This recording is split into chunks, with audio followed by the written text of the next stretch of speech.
Music, dance, theater. It's time to take a seat on the aisle with Tom Alvarez.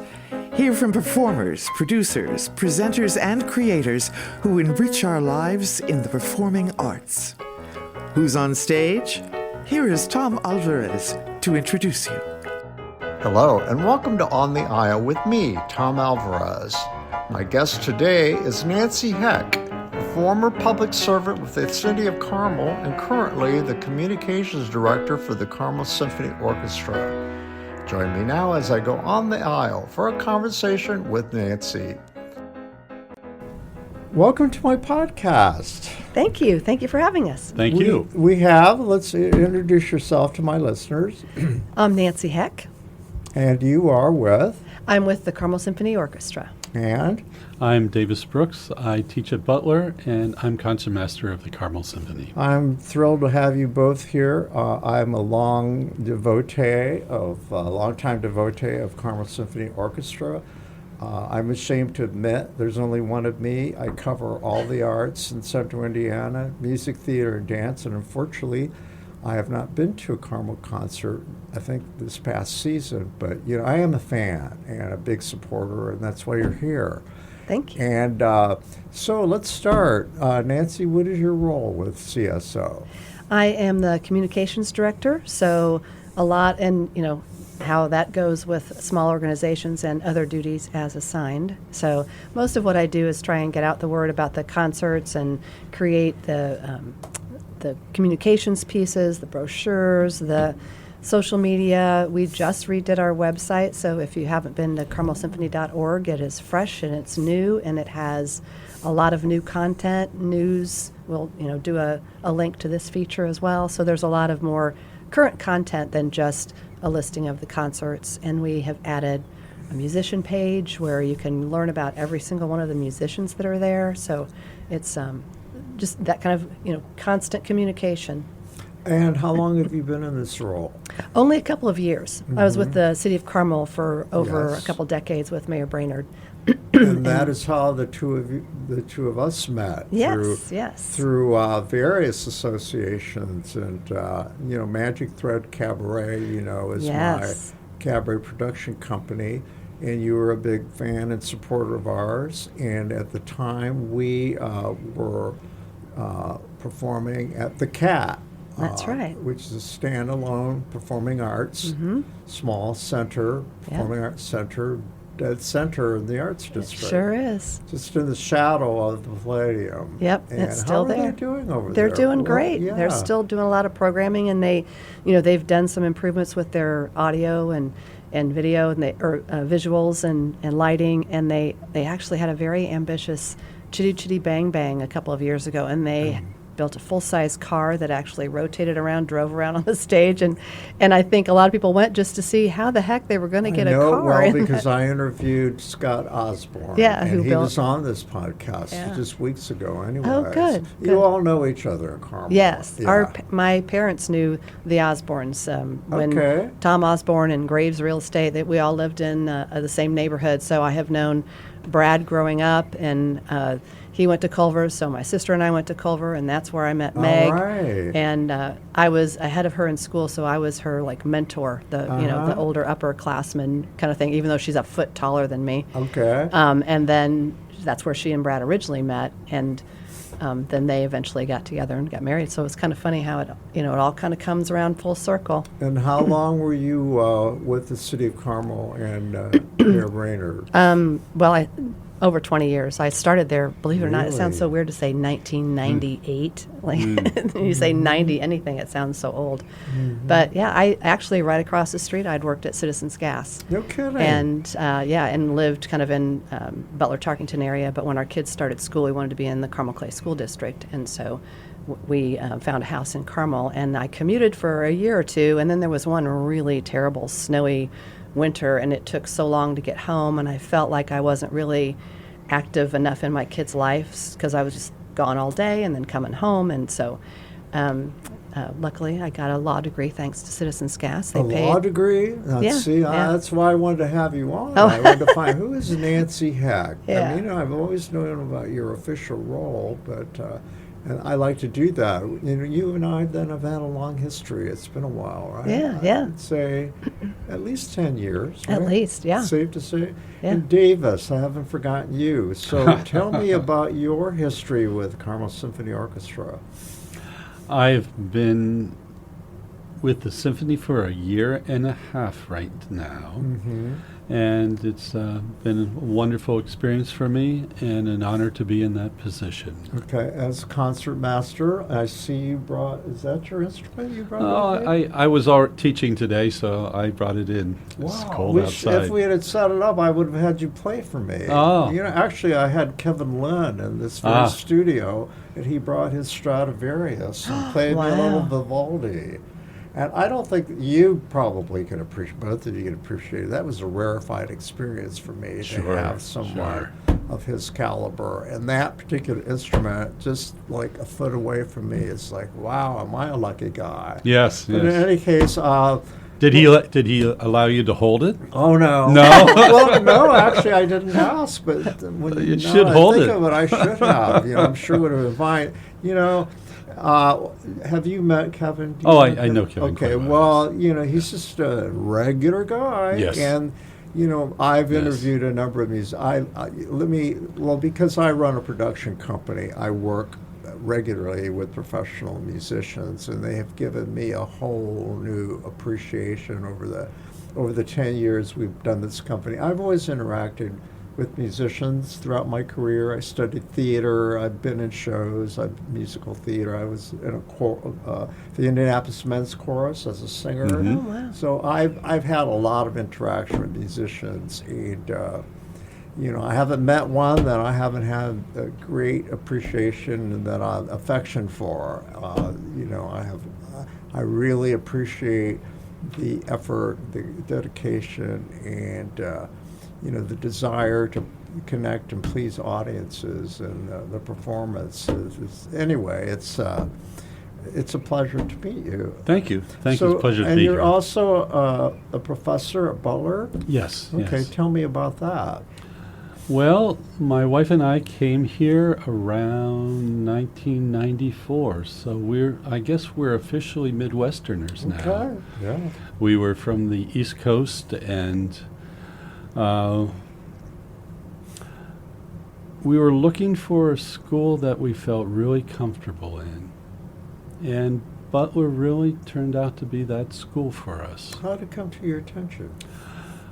Well, there was an opening, and somebody recommended the school to us. And so we were at a music festival in the summer with our first child and my mother, who was taking care of our child. And we got a call for an interview. And we said, well, we're going to be in the Grand Tetons now, and we're at this festival here, and we're going to be in Chicago, and we need 2 days to practice. We'll show up in 2 weeks if it works out for you. And it worked out very nicely for us. Where from the East Coast? You mentioned you were from there. I'm from Pennsylvania, Okay. actually, and we had an apartment in New York for 19 years. So So you lived in Manhattan. we went back and forth a lot. Wow. Yeah. That's a whole show in itself. It Your is. New York experiences. Yeah, and who did you play for there? I played in the New York Chamber Symphony, and mostly Mozart at Lincoln Center, Brooklyn Philharmonic, Queen Symphony, some new music groups, in the recording studios. A fair amount of stuff. Mhm. And we decided at one point that we really didn't want to live in New York forever. And we wanted to have our own house, and we wanted to have great opportunities for our kids. How many children? I have two. And how old are they? Well, they're 30 and 33 now, so And- they're getting up there. And how do they make their livings? Well, my daughter is a quite successful civil engineer, project manager, and she lives up in Minnesota. And her first name? Her first name is Allison. Okay. And we have 2 grandchildren, Wonderful.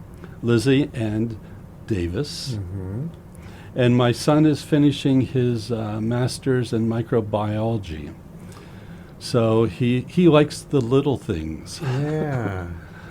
So they didn't take the path that their dad chose. Oh, or my wife, Lisa. Mm-hmm.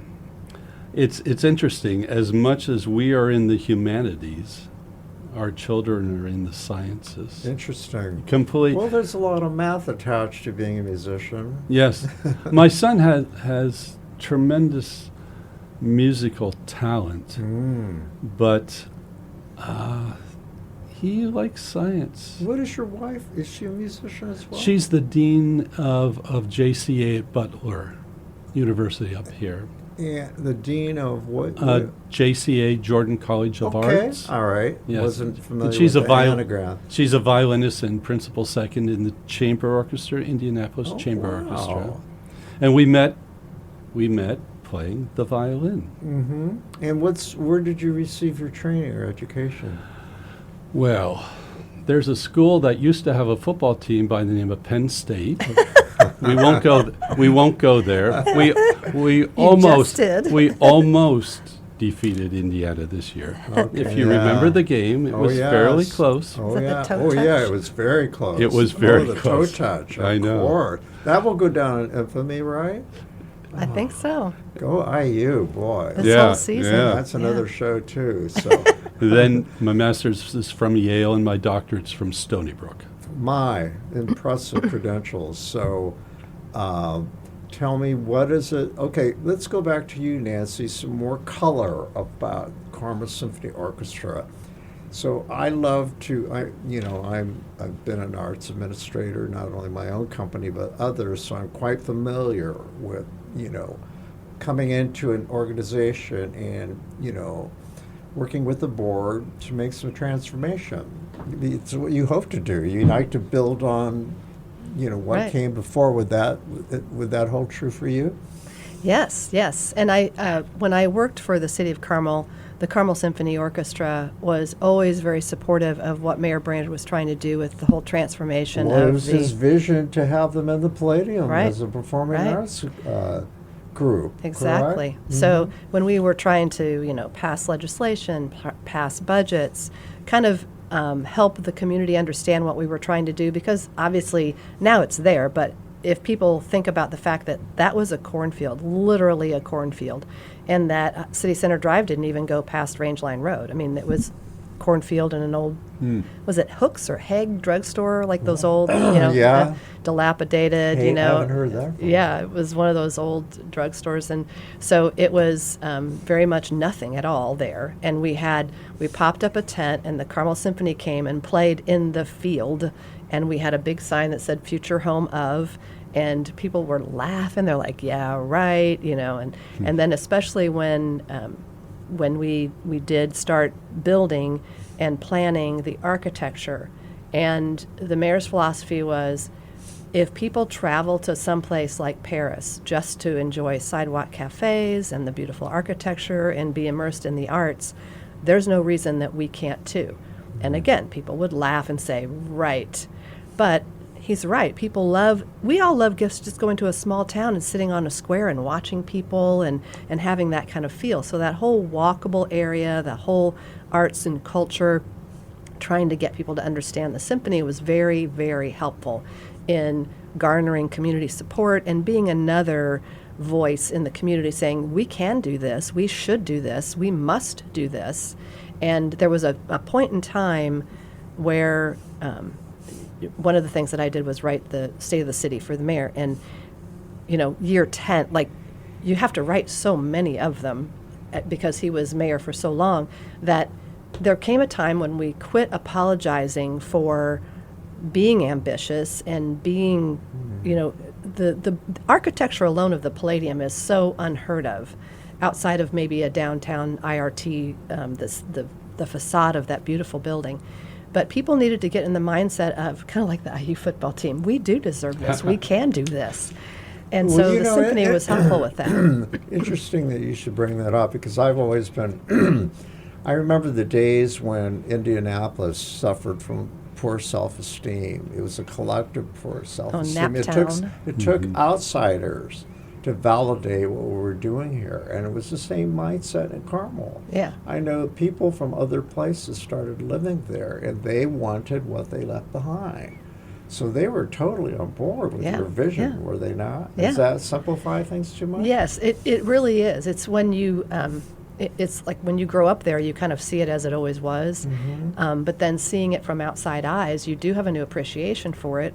And people realized, we said, we're not going to apologize for trying to be the best. Why would, if you have a blank slate and you have a chance to build the city you want your children and your grandchildren to want to be drawn to, are you going to aim for okay or aim for what everybody else has? No, you're going to aim for the absolute best. Well, you the know, if someone best. hasn't done it already, someone's going to write some sort of a book or do some story about Jim Brainerd's vision. All of that. I remember driving up there, and it was a little sleepy town. Yeah, yeah. And then I marvel when I go there. I'm a student of history, and you know, just what he has created out of the cornfield mentality. Absolutely. You know, that is so uniquely Hoosier, I Yeah. think. You know, it's a great place to do startups in Central Absolutely. Indiana. Do you agree? Well, Yes, you proved it. and it's nice because it's multi-generational now. It's not all the kids are moving away kind of thing. I mean, my daughter literally lives next door. Really? Yeah. So the kids are, one of their friends from school was the at the Monon Community Center, the aquatics director. So seeing these kids grow up and take their place in the community and be realtors, and Justin Moffett, one of Old Town Design Group, who's building most of what is going on in Carmel, is a Carmel grad. Really? It's just Isn't so that- satisfying. And when his son got to be 16, he says, "You want a car or a bike?" And he goes, "Why would I need a car?" And so it's just kind of that walkability, and it really helps build community, because when you're in your car driving by, you may wave at Davis and Tom, but you're not going to stop and pull over and talk. But if you walk past them, you're going to stop and catch up. Yeah, you And know, it really I was is speaking nice. about, you know, you really did have to change your paradigm of thought. And, you know, people don't like change anyway, right? Human Right. nature. And so I've just always been curious about the people, the folks that have always lived there. Are they still there, or Yeah. have they moved on? Actually, they are And still there. As property prices have risen, I mean, did Mm-hmm. that mean that people couldn't afford to live there anymore, or how did that work out? That's always that's a challenge for so many small Property towns. That, taxes. Yeah, Yeah. It's, you know, Indiana has great property taxes compared to like Illinois and some other places that are probably triple what we are right now. But it is a challenge, because the more people want to live there, then the higher the prices get, which is part of the reason for the condos and the apartments and the smaller homes, because a lot of the people that have been here a while are downsizing, and they move into those areas because they don't want to care for a house. Their kids are gone and whatnot. But it is, I remember talking about the paradigm shift. I'd say 20 years ago, if you saw somebody walking in Carmel, you would stop to offer them assistance because you figured their car broke down. Why would you walk in Carmel? And now people are walking to the grocery, they're walking with their friends to dinner, and it is a whole paradigm shift. But the older generation, the seniors, love it because they may not want to drive a car everywhere, and now they can, you know, pop into the grocery and So go you to got dinner a high and a show. percentage of empty nesters. Yeah, and I think a lot of people thought it would be the younger generation, the before you buy your first home kind of thing, but it really is a mix of. Well, that's consistent with data all over the country. The empty nesters move downtown Yeah. because of the amenities, Yeah, right? And yeah. the walkability. Yep, and now we have a downtown and we have amenities, and And yet there are plenty of families living in Oh, Carmel absolutely. as well. So you've got a real diversity. you still have the acreage farms, you know, large lots, and the traditional neighborhoods, half acre, that kind of thing. But the nice thing is everyone's so connected now with the bike paths. I probably don't go below 55 degrees, but I can ride my bike to work and to shows and, And you to know things what? like that. I love roundabouts. And I just do hope too. it catches on nationally. I mean, Yes. you know, Yeah. that. I interviewed Mayor Brainerd a few years back, and it was fascinating hearing how that vision all came about. his experiences in Europe and Right. how he wanted to Yeah. replicate that. And we had a very candid discussion. I said, for me, it took me a while to accept that, well, this is kind of like Disneyland, It's like, it's really beautiful. It's reminiscent of the classical architecture and all of that, but why it creates something that was and not something new? But I've changed my whole point of view about that because it's really Yeah. well done. Well, and there's a whole body of study on how people feel in spaces. And people study placemaking, and it's why you feel more comfortable in a smaller plaza than a huge, large plaza. And they'll put like movable furniture in a plaza, and they'll watch people move the chairs and see where they go. It's kind of like when a college campus doesn't put in sidewalks till they Right. see where the kids go, Yep. and then they put the sidewalks in. And it's how you feel comfortable and how tall a building can be, and you still feel connected to it. That's why we don't So have you guys things did that are a lot of due diligence absolutely and research. Yeah, there's a lot of reason behind why it is the way it is. Fascinating. And even where we have streets that have tall lights, we'll have a shorter light on a pole to make it more human scale. So there'll be places that you'll see like on Keystone or 116th Street or someplace where it's a really busy place. They'll also have smaller lighting so that people feel that connectivity. Let's get back to music. So Jim Brainerd is actually a musician himself. Absolutely. And I remember, because I've been covering the Palladium since the very first performance with Michael Feinstein, and I think on the stage that night was Brainerd, and he actually played French remind horn. me- Yeah. Yeah. He plays the piano and the French horn, And but he he wanted played the French horn. that was what inspired him to do that, to do the Palladium, because of his passion as a musician, Yeah, period. and his father was a music teacher and did the orchestra in the Elkhart school system area. Well, So, yeah. see the power a musician can Yeah. have? Yep.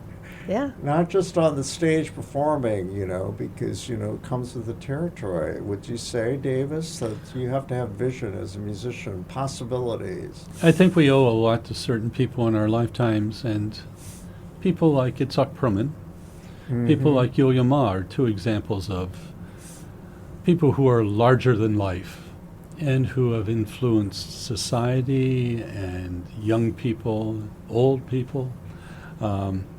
We need to keep those people coming.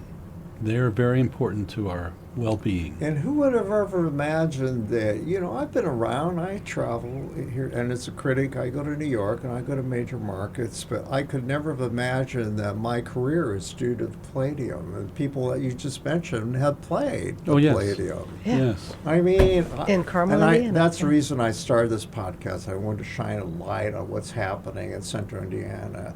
Hey, folks, we're an entertainment hub. Have you heard of us? And that word is spreading between the Palladium and the Indianapolis Symphony, and you are part of that, the wonderful orchestras that we have in Central Indiana. There are two cabarets, Feinstein's at Carmichael, the cabaret downtown.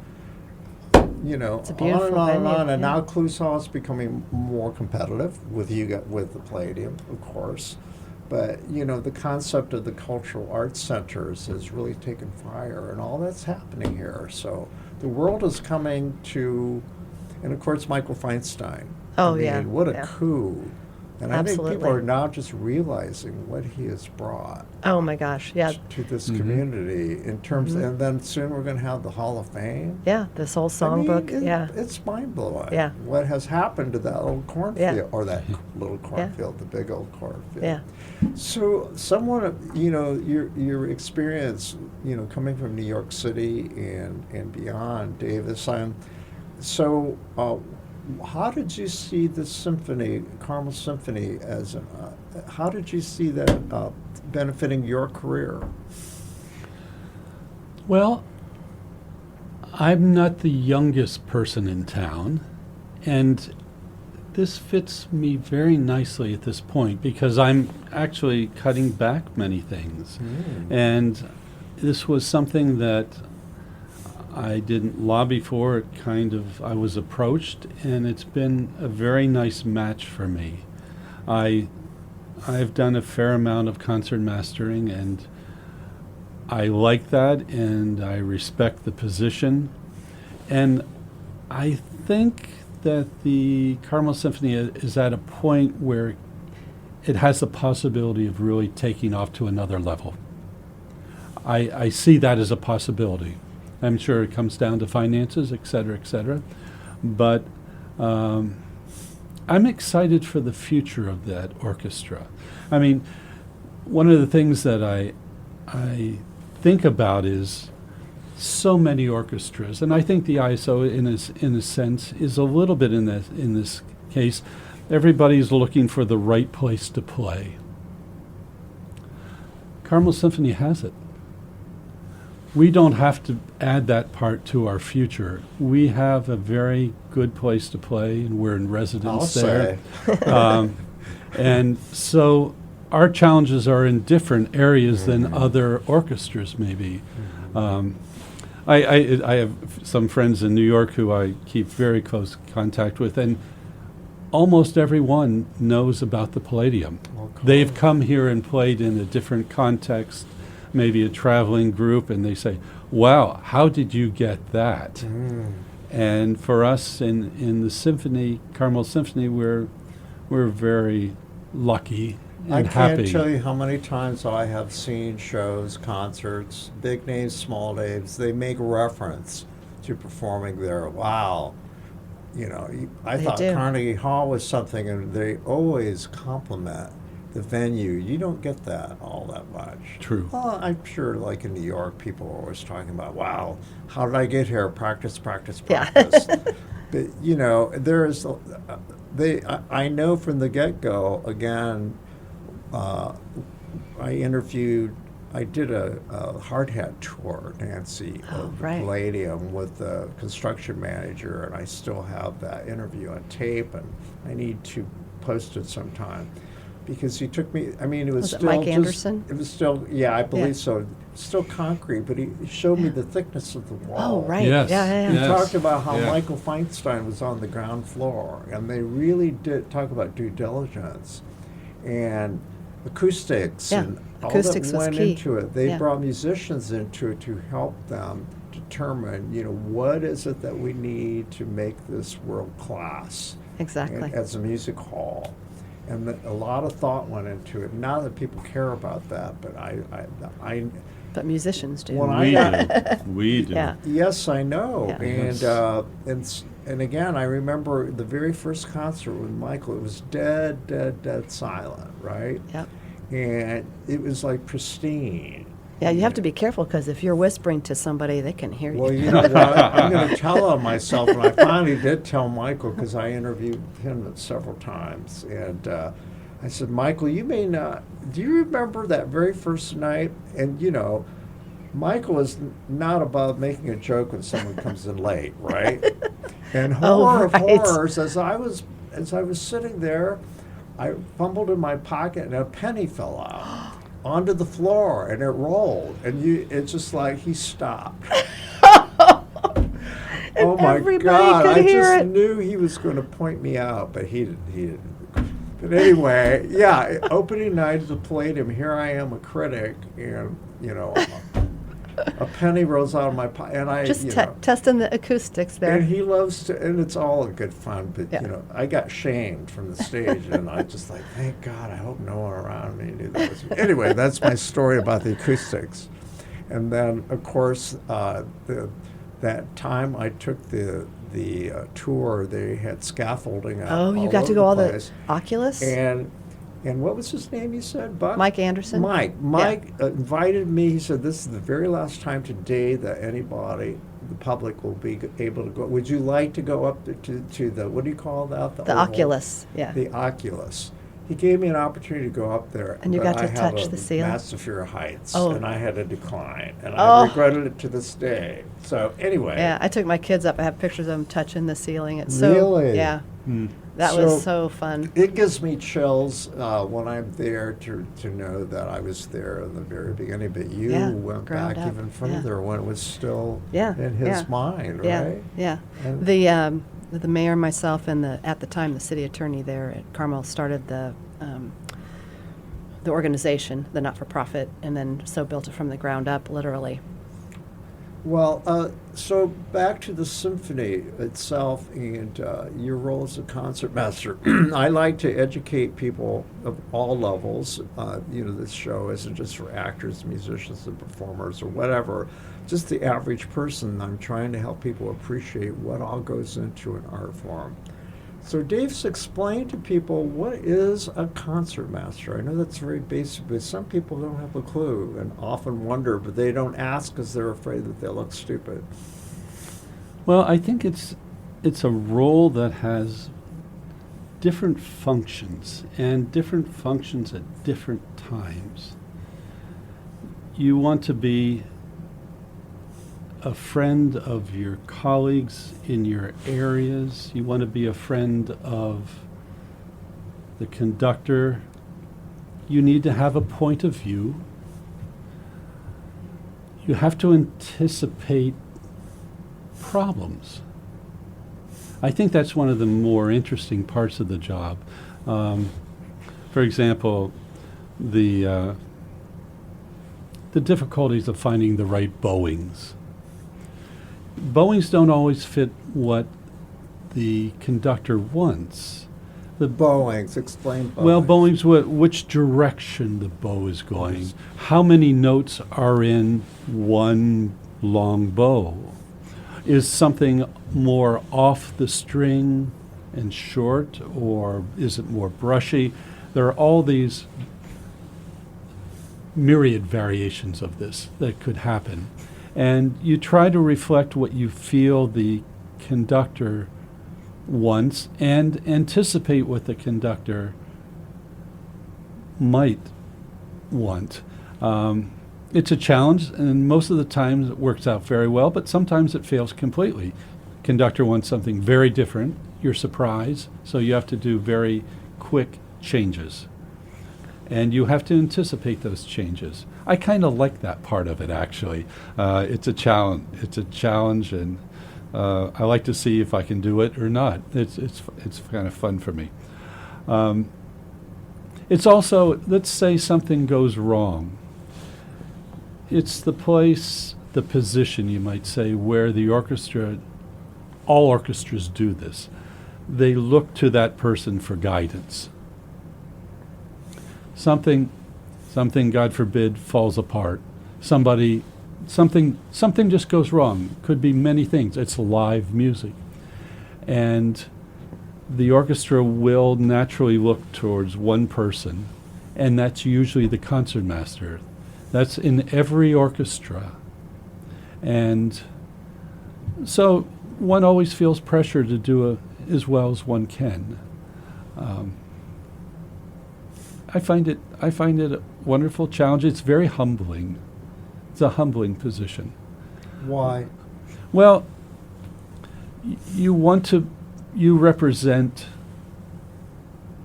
your colleagues, and you want to be as good as you can be. Because you kind of, to the conductor, you are a reflection of who they are too. And every concertmaster tries very hard to do their best. It is a role that garners a lot of respect. I love that tradition, and when I didn't see my first symphony concert until I was in college. And, I have to admit, and we'll get into that in a bit, I was a bit intimidated because, I had this notion that you had a certain level of education or exposure, a certain way to behave, a certain way to dress. It was really intimidating. And back then, folks weren't as welcoming, people who worked in the box office or whatever. So there was some of the stereotype that came along with all of that, really inhibited people like me. I came from a blue-collar background. I studied theater, and that's what opened the door for me to be open to, broadening my horizons. But I get back to the tradition. So I began noticing these traditions, one being before when the concertmaster tunes the orchestra, and then the maestro makes his entrance and he shakes hands with the concertmaster. Where did that come from, that tradition? Well, when the concertmaster shakes the hands of he's the representative of everybody who's on stage. Yeah. And hopefully it's a wonderful greeting. We're going to make music together, and the conductor can't do a wave to everybody. But by shaking hands, it's representational. Where did it come from? How long does anyone know? I don't know. I would think it's a very natural thing. I don't know the history of it. And it's interesting, a phrase that I like for the role of any concertmaster, you're first among equals. And I think that's what I try to be.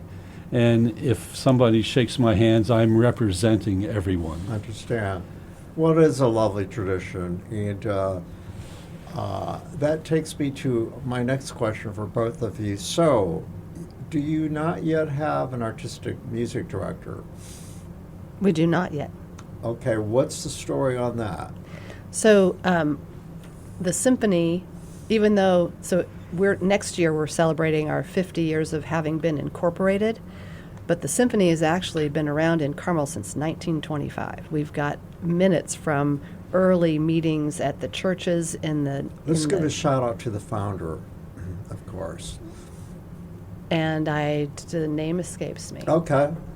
We have a history Me too. book that Anne Marie Shambaugh, who writes for the Current, has done an initial draft of a history of the Carmel Symphony. Is that on the website? Not yet. Okay. All right. Okay. No, there's a shout out to it, but we haven't finished it yet. And then a couple of us on staff are Sharon Kibbe, who used to work at the City of Carmel, and myself are reviewing it and trying to find some additional photos and some additional kind of anecdotal stories from people that are still alive that were involved and things like that, so that we can launch that. But what we're trying to do is kind of rebuild the symphony in a way that has a little bit of sustainability. We've had some years where it hasn't been as strong as it should have been, and it's kind of that be careful what you wish for, because it used to be the only game in town. So if you wanted to do anything culturally, you went to the symphony because that's all there was. Carmel High School's always had great entertainment for people as well, but you either went downtown Indianapolis or you went to the Carmel Symphony. Now there are so many options from which to choose that we have to kind of find our character again, and they're rebuilding, making sure that financially we can be stable, because we want to make sure that we can attract somebody that we can have long term and can be that person. As you mentioned, Davis, earlier, a lot of it has to do with money, simply. And Yes. and they couldn't have picked anyone better than you, Nancy, to that's a nice compliment. Thank you. to fundraise. I've done my share of it, and I love it. Actually, it's a challenge, but it's also I love a good challenge. It is, and we do and have you bring that visionary mentality of thank being you. with Jim Brainerd all those years, that anything's possible. That's right. That's right. And it's about connecting people together and Exactly. developing relationships. And there's still people, believe it or not, when you do something every day, you think everybody must know about it, and they don't. Their lives are busy. They've got kids. They've got their jobs. They've got their washer just broke. Their refrigerator went out. They've got stuff every day, and you're not top of mind. So David Hochoy and many arts leaders have been on this program. They talk about branding, and Dance Kaleidoscope, David still marvels that people don't know what Dance Kaleidoscope is. Well, what's Dance Kaleidoscope? It's just like, he has to realize what you just said. yeah, absolutely. Not everyone's self-absorbed about their brand. No.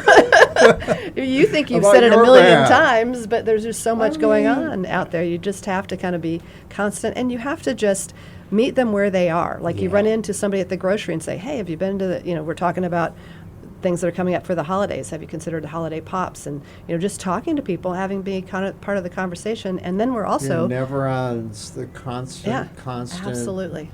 But you know what? I found in my own experience and heading organizations or whatever, and having my own company, is just that it's a great opportunity when you get the chance to express your passion. Yes. Because that's what draws people in. Yeah.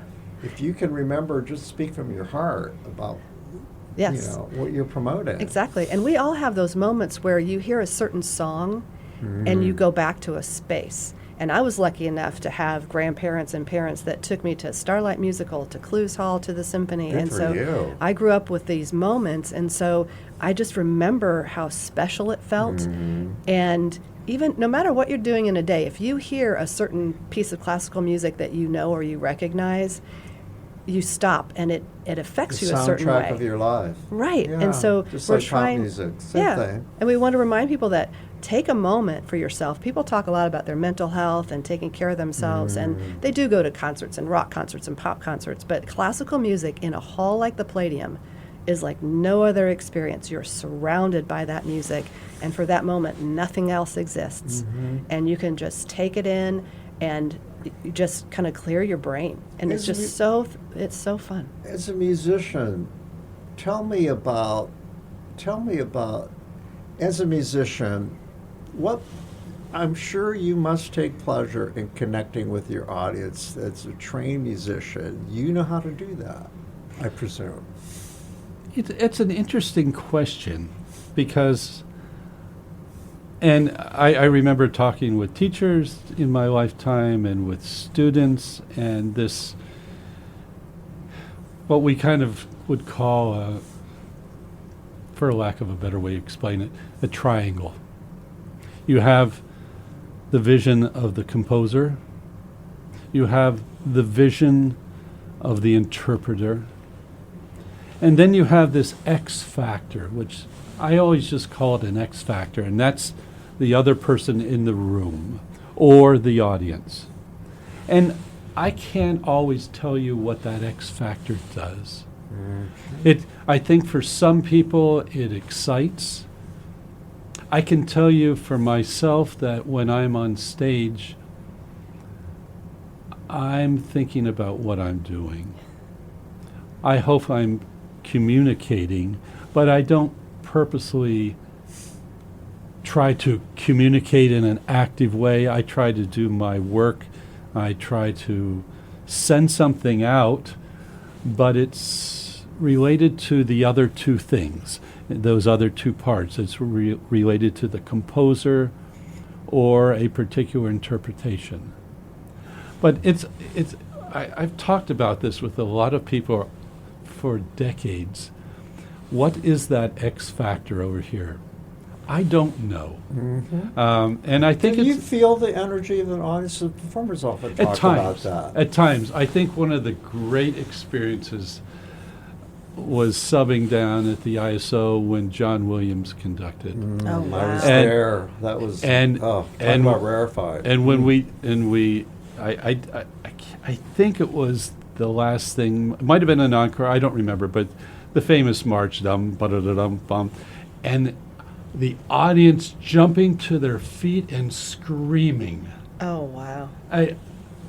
I've been in rock situations and things like that where I've experienced that.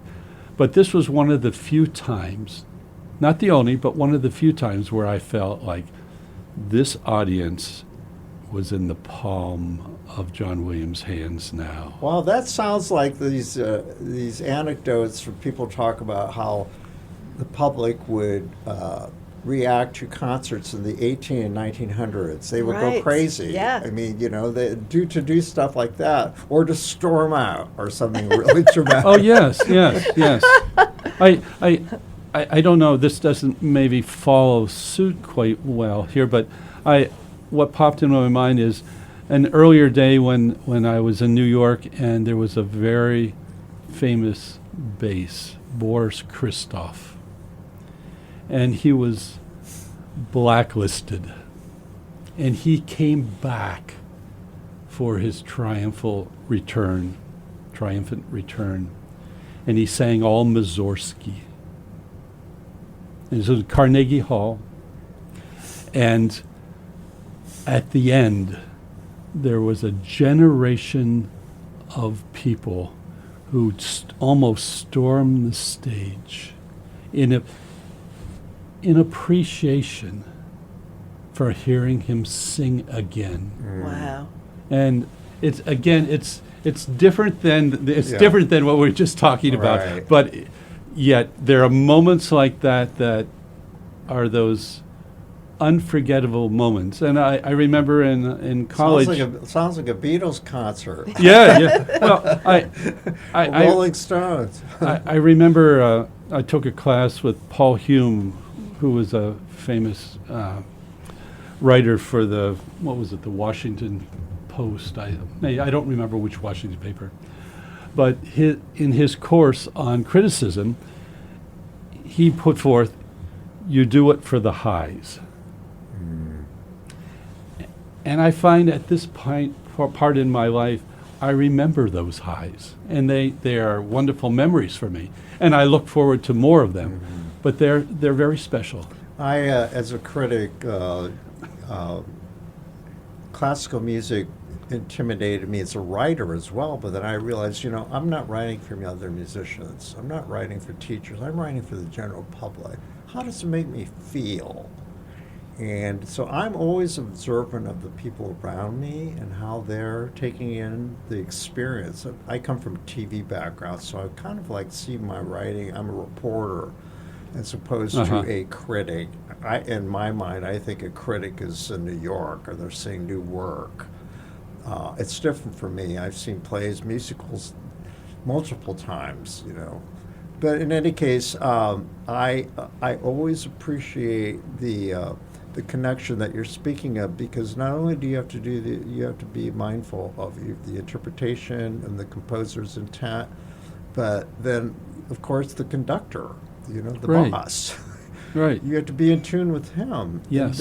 But don't you also have to listen to your fellow players? Do Well, you not? That's an element as well, right? Well, when we're talking about highs again, trying to bring both things together here. What I find to be still one of the reasons why I do this is that if I'm playing and I can get somebody's eye across the stage, or somebody catches me, and it could be something as silly as a wink, it could be something, a little curl of the lip over here, it could be somebody moving back in their seat, but there is a communication. I have seen that. I have witnessed that, because I've made a point at one point, focus, just for the heck of it, focus on the musicians through this whole concert. Because I'm trained to multitask coming out of TV, too, as a director. Yeah. So I can do it all and still not I can still stay in the experience. But I have noticed the camaraderie that exists in musicians, When it works, it's magic. I think, where does my mind go at this moment? We just played, 2 weeks ago, the Nutcracker. And there's a moment in there where there small little 2 violin solos, and ya-da-da-da-da-da-da, ya-da-da-da-da-da-da.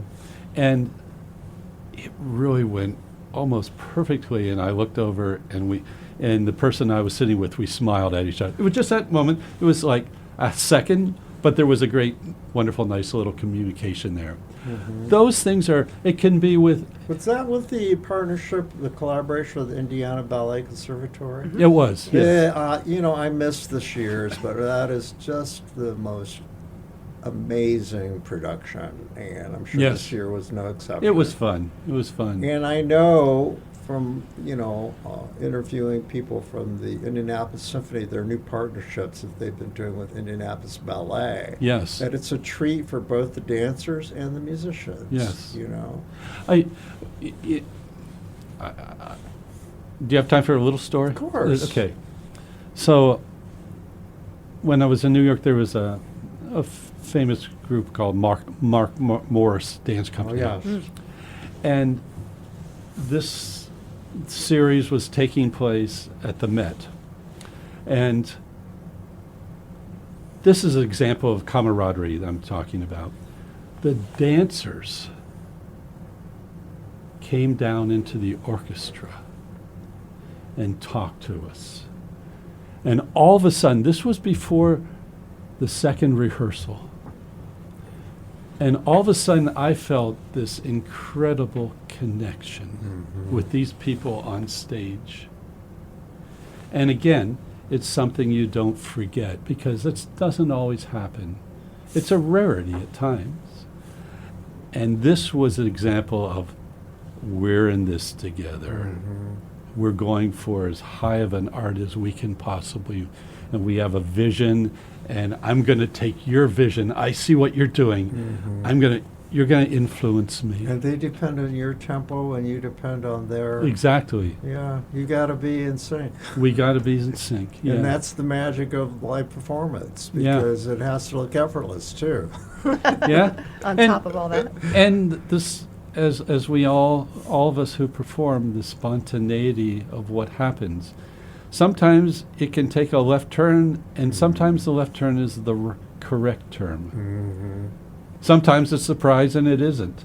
But there are times where that spontaneity can be just the magic. You know, once again, I refer to my TV background. I was a TV director, and the whole point was to make it look effortless to the viewer, that it just happened. But no, the director was like a conductor, and there were like 15 people out in the studio and out in master control, and you know. Anyway, it was that person who gathered all these people together and was the leader, and yet they were all in tune with each other. It's very magical. It was like flying an airplane and Yeah. landing it safely. Yeah. Right. And in It's each a high, isn't it? it's a high, and we all realize that every moment, every performance, and moments in those performances, they're always different. Yeah. There's nothing that's identical in art. Well, you're only going. That's the thing. When I've had people on here of late, and it's become a favorite topic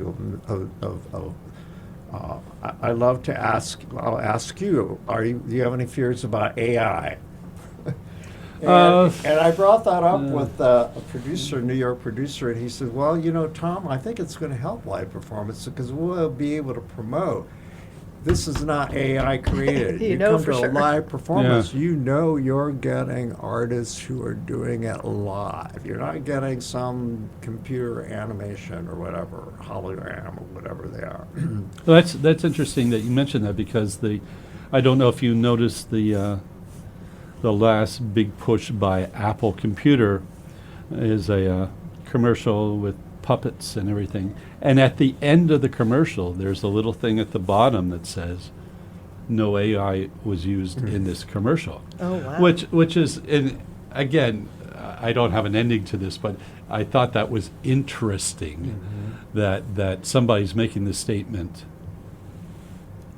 We did this ourselves. Yeah. And I maybe if I'm reading the room a little bit, I think we're not afraid of AI, but we have proper concerns, and we'll see where it goes. It's seductive, I'll tell you. As a writer, and you know, I've worn a lot of hats, but I think it will.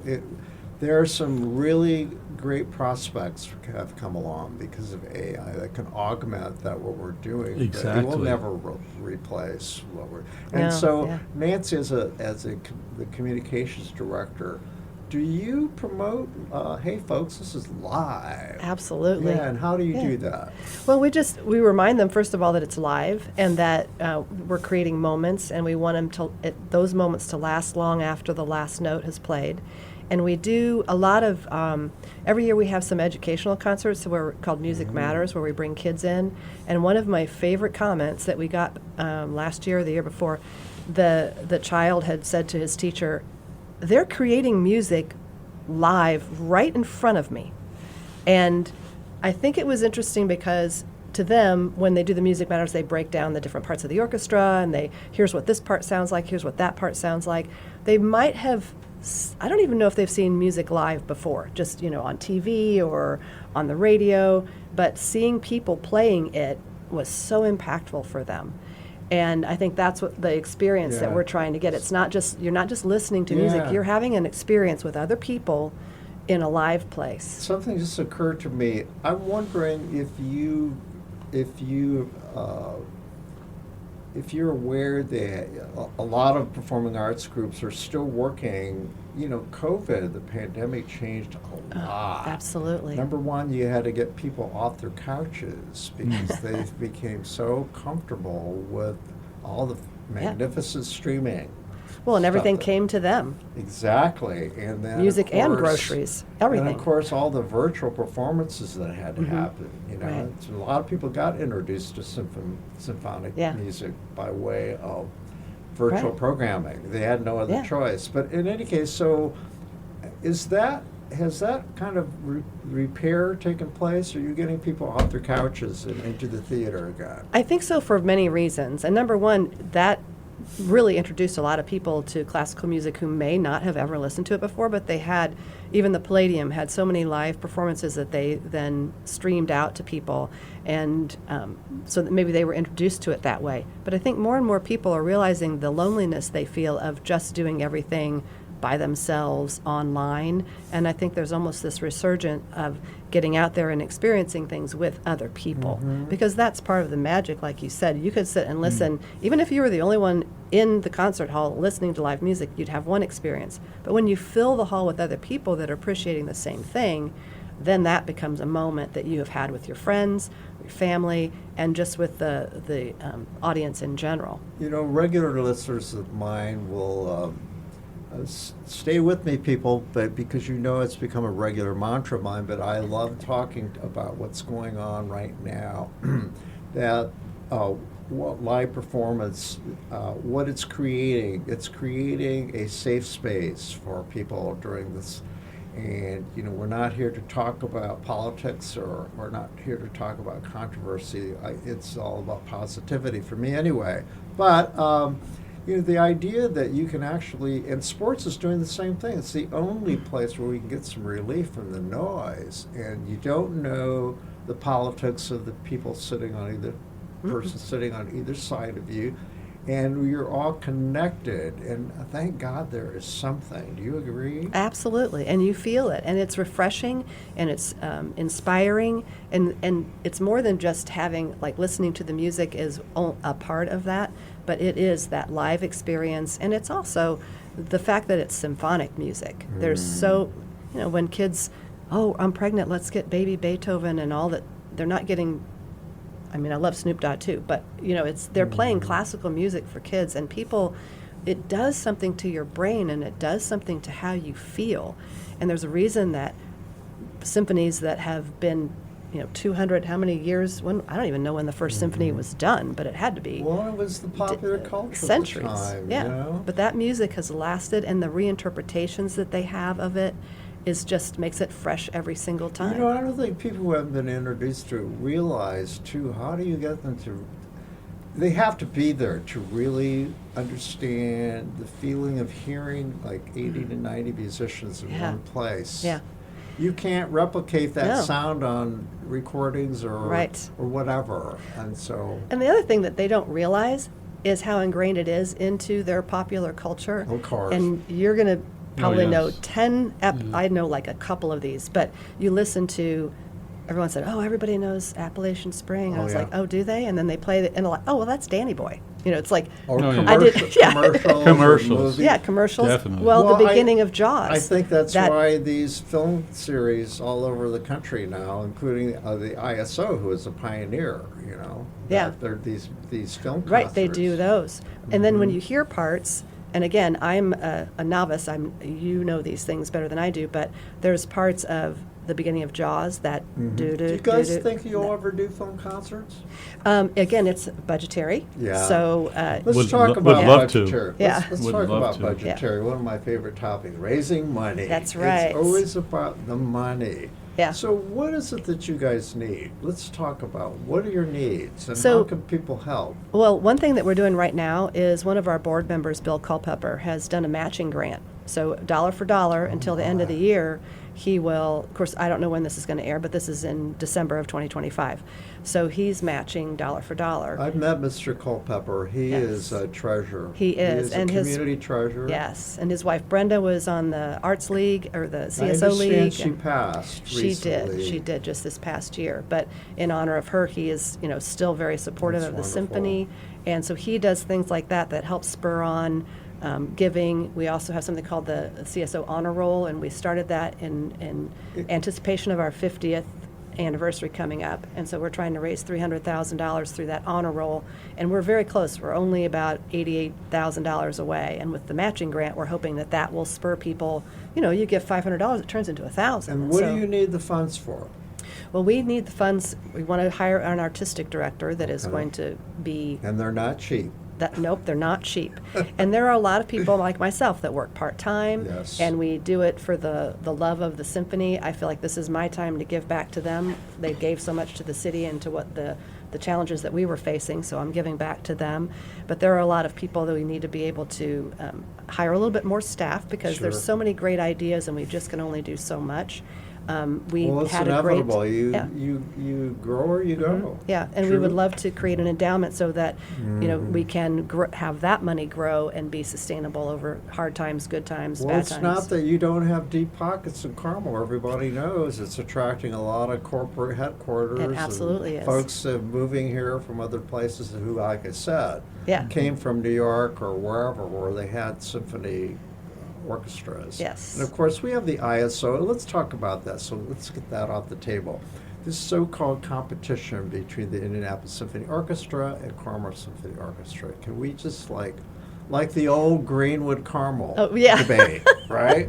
Did that finally die? I think it did. I really feel like a lot of that was driven by Bob and do Tom people and their understand whole, we are yeah, a metropolitan their competitions. area, Yeah. and if we all rise together, Exactly. whatever. I think it kind of helps people know that there are two symphony orchestras and there's wind symphonies, and there's Yeah, we have different to groups. mention the other Yeah. orchestras. Yeah, to, there's like, just so put it in many chamber perspective, orchestras. Yes, there's so many things to do, and we have Butler University has wonderful opportunities there as well. So I just think it's, you can't always be available when the Indianapolis Symphony is playing or the Carmel Symphony is Yeah. playing. So I think it's nice that we have so many options to choose from. And any community calls itself world class, they have to see themselves in perspective with what surrounds them. Exactly. Right? And that was one of the things that Mayor Brainerd, being a student of history, understood that all great cultures had the arts as their core. So that was important to him, that people that move to Carmel have something to do besides just go to work and come home.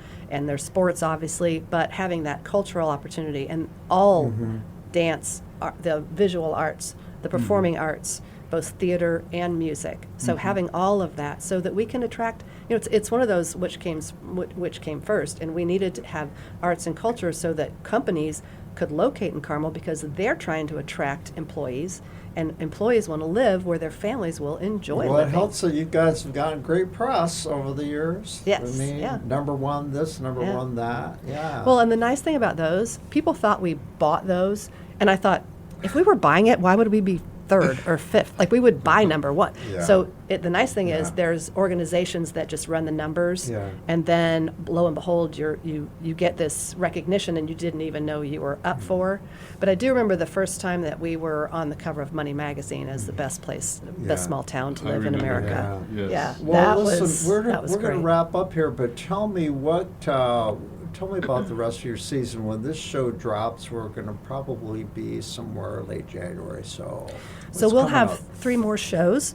We'll have one in February, the 21st, called Love Letters. Okay. And obviously it's February, and so there will be a lot Great. of music that is Sibelius and Mozart.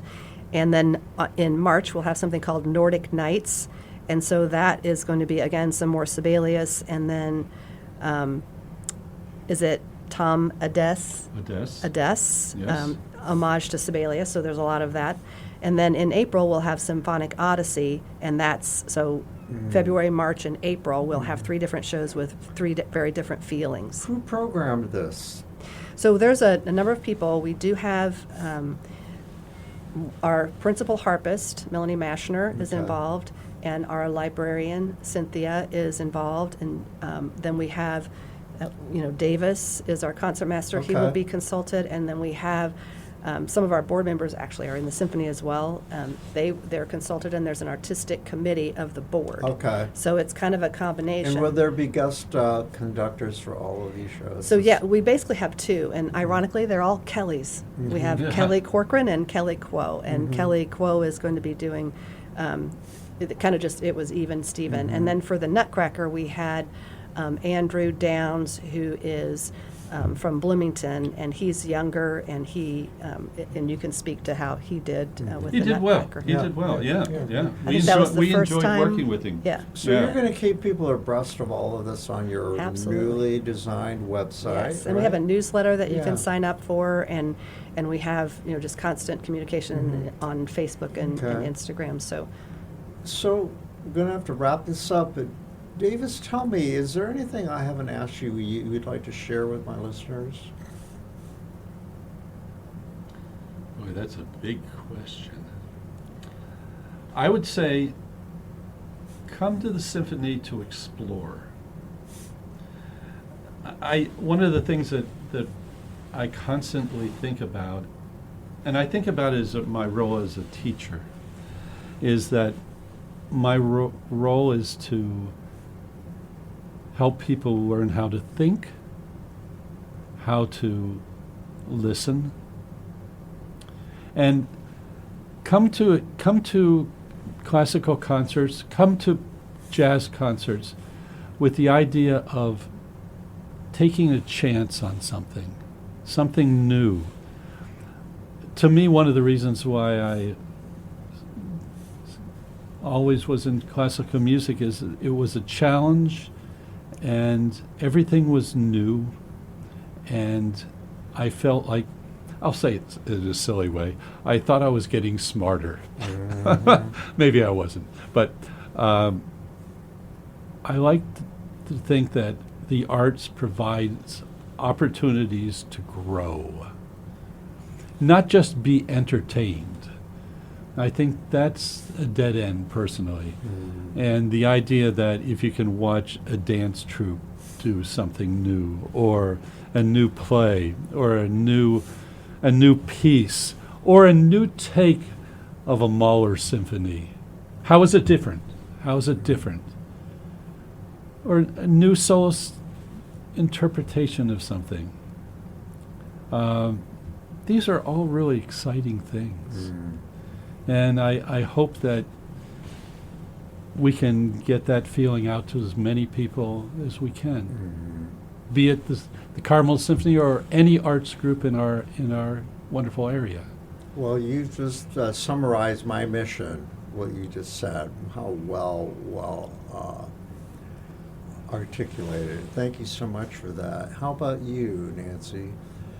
What would you like to say as a parting shot to our listeners?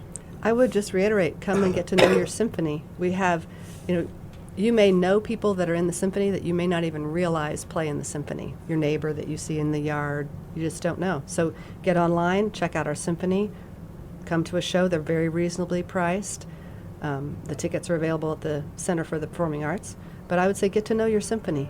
Okay. Well, I'm going to pledge to you that you're going to see me on the aisle All right. at that February concert. Okay. All right. Thank you for being here with me today and Thank for you for sharing having your us. valuable time. I really appreciate it. Thank you very much. Take care. Our thanks go out to our media sponsor, Urban Times. Urban Times is a monthly news magazine which serves as the official newsletter for 15 Indianapolis neighborhoods, offering news about development, arts and entertainment, and from the business community. Thank you for joining me on the aisle. Please subscribe to my podcast, and if you want to hear previous episodes, find them on the All Indiana Podcast Network, or listen to them wherever you get your podcasts. This is Tom Alvarez. Who will take center stage on the podcast next? Your seat on the aisle with Tom Alvarez awaits. Follow Tom on Facebook, Instagram, Twitter, and TikTok, and make sure to visit tomalvarez.studio. Watch Tom every other Thursday on Lifestyle Live on Wish TV, And make sure to listen every week here on the All Indiana Podcast Network.